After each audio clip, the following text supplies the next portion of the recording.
Hello and welcome back to the channel. My name is Jess, and today we are going to be making a crow's blood Halloween cocktail with spooky lychee eyeballs as a garnish. Now, this cocktail is a riff off of the original champagne cocktail, which first appeared in Jerry Thomas's book Bartender's Guide in 1862.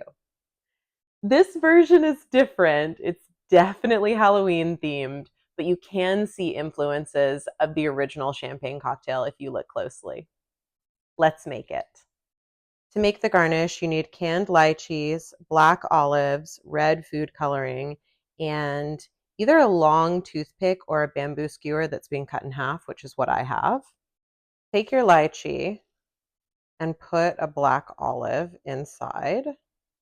Repeat with the other.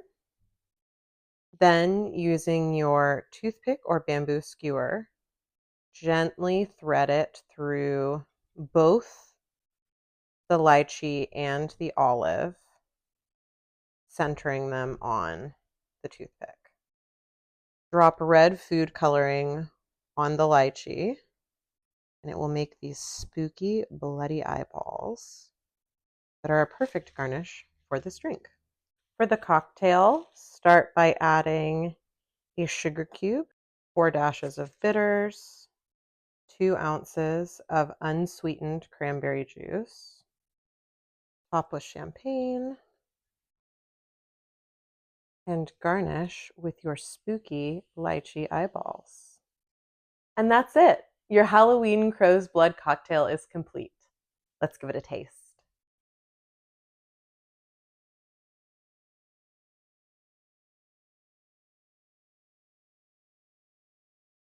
Mm, it's really nice. It's not too sweet because we used unsweetened cranberry juice, and it has a lot of effervescence from the champagne, or in this case, I used Prosecco. I will say the garnish is more for decoration. I don't think that the black olives would pair well with the cocktail, though the lychees actually would be pretty delicious with it. Thanks so much for watching. I hope you've enjoyed learning how to make this Halloween drink. If you want printable instructions, I've linked them in the description below. Don't forget to subscribe so you never miss a video, and make sure to check out some of my other holiday cocktail recipes. I'll see you in the next video. Cheers.